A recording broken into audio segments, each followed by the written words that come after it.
Hello class. Today we're going to make Mexican breakfast bread and we're going to make them with biscuits. So in your packet you should have 3 or 4 biscuits. Now I let these sit out a little while so that they would defrost. Put them in the freezer if you're not going to use them right away, okay? Alright, I have my pan, which you're going to get a pan like this.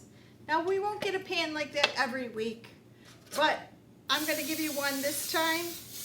And then if you want to, you can wash it and save it to use another time. So we're going to take our biscuits and we're going to cut them into 8s. You can also do this with your scissors if you'd like. Even cuts are going to make them cook at all the same time. So you should have 8 pieces for each biscuit.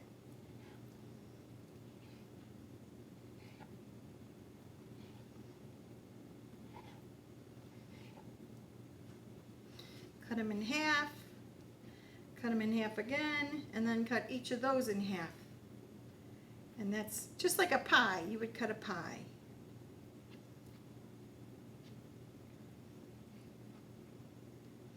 All right. Now I've taken my piece of butter, the butter that you have in the bag, in your supplies. It's a half a stick of butter. And I put it in a microwavable bowl, and I put a paper towel on top. Anytime you're putting something with a lot of fat in the microwave, you want to make sure you put a paper towel over that, or you're going to be cleaning out the microwave. Now I put this on for 30 seconds. It wasn't quite done, so I put it on for 10 more seconds. What you don't want to do is put it on for a minute or a minute and a half and it explodes all over the microwave, then you have no butter. So do it small increments. If you have a brand new microwave, it might be stronger than an old microwave. So that's why it's either 10 seconds, 20 seconds, 30 seconds. That will probably do it. So you want it to be nice and melted and put in a bowl. And then we're going to take our brown sugar and our cinnamon. We're going to take 1/4 of a teaspoon of cinnamon. And this will come in a little bag for you, so you can smell it and know that that's cinnamon. And then we have the brown sugar, which we're going to pack in here. Here, I'll use this knife. We're going to pack the brown sugar in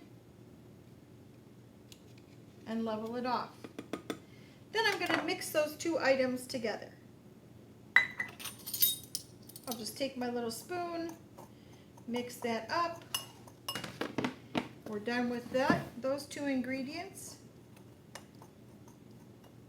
And it says preheat my oven to 375. I've already done that.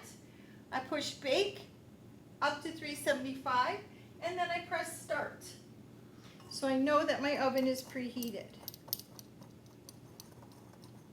You want to make sure you get that cinnamon in every bite.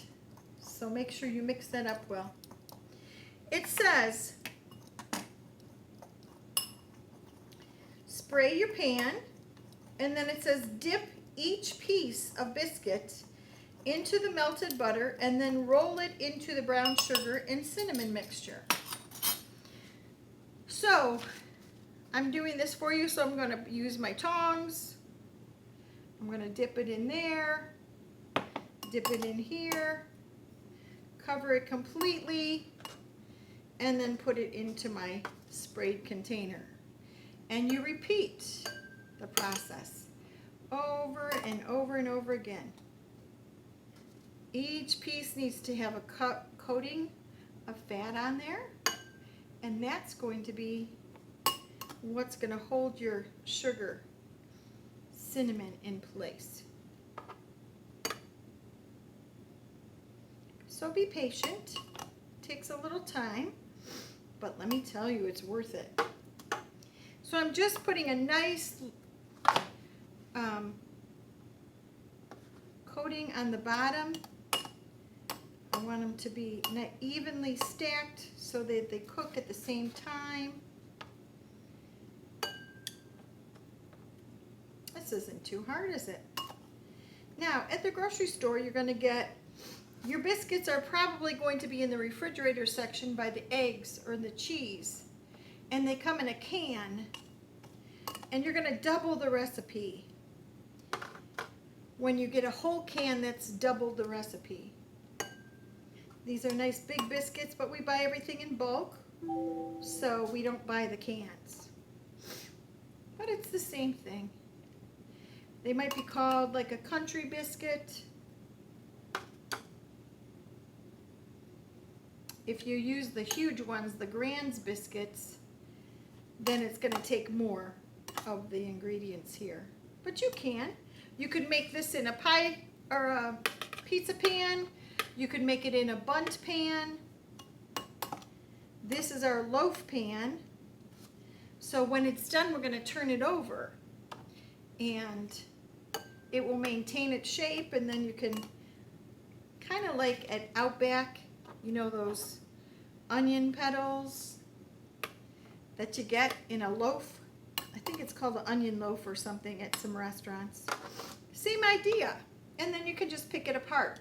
But what you need to be careful of, when you take this right out of the oven, you're going to turn it onto another plate. But be careful because it's 375 degrees and that sugar is really hot and it will burn your mouth. So you need to take your time. Don't get too anxious. And let it cool just a little before you eat it. This process takes a little time, but it's worth it.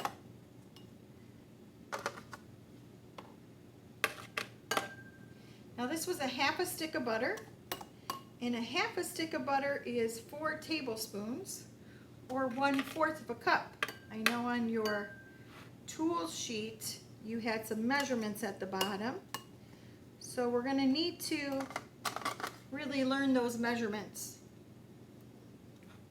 because you'll be asked questions about measurement the whole entire semester, okay? Or for you it's the quarter because you're going to be sewing next quarter.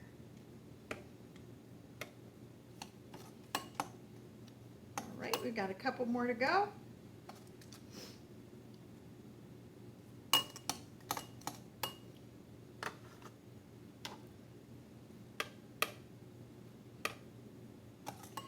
Just enough stuff. I have a little bit extra butter. If you want to, you could pour that on top. I'm not going to, but you can if you want. Okay, that's our Mexican bread. We're going to put that in the oven for 15 minutes. It's going to rise, and then as soon as it comes out of the oven, you're going to have a plate here. You're going to tip it over onto the plate, let it cool, and then enjoy. All right, there's Mexican breakfast bread.